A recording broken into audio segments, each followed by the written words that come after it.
बिस्मिल्लाहिर्रहमानिर्रहीम, अस्सलाम वालेकुम। Welcome to the lecture of web design and development. इस लेक्चर में हम लोग पीएचपी का कोर्स जो है वो इंट्रोड्यूस कर रहे हैं, जिसमें आप फर्स्ट लेक्चर में हमने पीएचपी का सारा इंट्रोडक्शन देखा था और इस लेक्चर में हम इंस्टॉलिंग जैम्प और वैम्प देखेंगे। ठीक है, आप पीएचपी कोड से ये रिलेटेड सेकेंड ट्यूटोरियल है। ठीक है, इसमें हम लोग ये चीज़ सीखेंगे कि किस तरह आप जो है पीएचपी कोड को रन करने के लिए जैम्प या वैम्प जो है इंस्टॉल कर सकते हो। ठीक है, ये चीज़ आप इसमें देख सकते हो। अगर हम लोगों को पीएचपी को रन करना है तो हमें 3 चीज़ों की ज़रूरत होती है। सबसे पहले हमें चाहिए पीएचपी, फिर हमें चाहिए माइस्क्ल और फिर हमें चाहिए अपाची सर्वर। ठीक हो गया। हमें एक डेटाबेस की ज़रूरत है। अच्छा, इन तीनों को हमें इंस्टॉल करना है तो हमें वहाँ पे इनकी वेबसाइट्स को ओपन करना पड़ेगा और हमें इनको डाउनलोड करना पड़ेगा।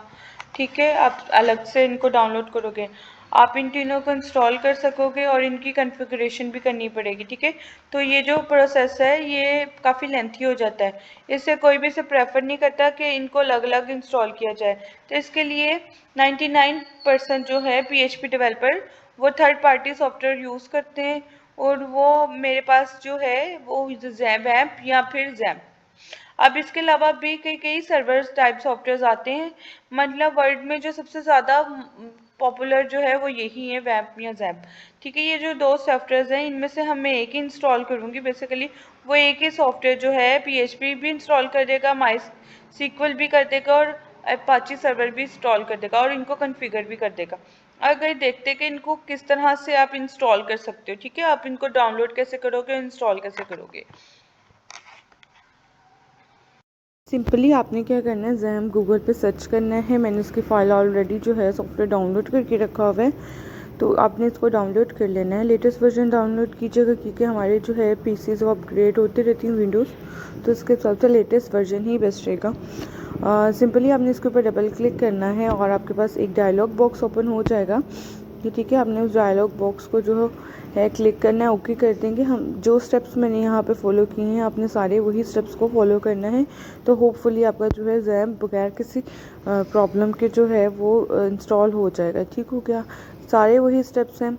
आपने इसको, अच्छा एक चीज़ मैं आपको बता दूं, आपने जहाँ पे आपके पास स्पेस अपने वहाँ कोशिश करें आप इसको सी ड्राइव में इंस्टॉल करें और आपकी फ़ाइल्स जो पीएचपी की फ़ाइल्स हैं वो भी सी ड्राइव में ही सेव होनी चाहिए, तो ही लोकल होस्ट से जो है हम ओपन कर सकेंगे।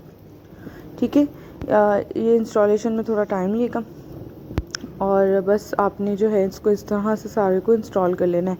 लेकिन इस चीज़ का ख्याल रखना है कि आपके पास जितनी भी मतलब ना आपकी फ़ाइल्स पीएचपी की होनी चाहिए वो इसी फोल्डर में जहाँ आपने जैम्प इंस्टॉल किया वहाँ पे आएगा। ठीक है, कुछ ये विंडोज़ के थे क्रेडेंशियल्स वो हमने फॉलो किया और हमने नेक्स्ट कर दिया। ठीक हो गया, उसके बाद ये आपका जो है जैम्प इंस्टॉल हो चुका है। आप इसको फिनिश कर दोगे और आपके पास एक और डायलॉग बॉक्स ओपन हो जाएगा जहाँ पे आपके पास सारी की सारी इस तरह से जैम्प जब इंस्टॉल हो जाता है इस तरह से शो होता है। आपने इसको सबको अपाची को स्टार्ट कर लेना है, देन उसके बाद आपने माइस्क्ल को स्टार्ट कर लेना है। यहाँ पे देखो आपसे थोड़ी सी एक्सेस मांगेगा, वो आपने दे देनी है।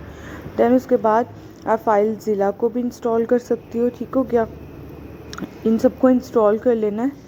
सारी चीज़ों को इंस्टॉल करने की ज़रूरत नहीं है, जस्ट अच्छा ये देखो पीएचपी माई एडमिन इस तरह से ओपन हो गया, आपका भी इसी तरह से ओपन होना चाहिए, तो ही आप पीएचपी के ऊपर अपने लोकल होस्टिंग के यूज़ करके आप यूज़ कर सकते हो। ठीक हो गया, उसके लिए आपके पास माइस्क्ल भी होना चाहिए।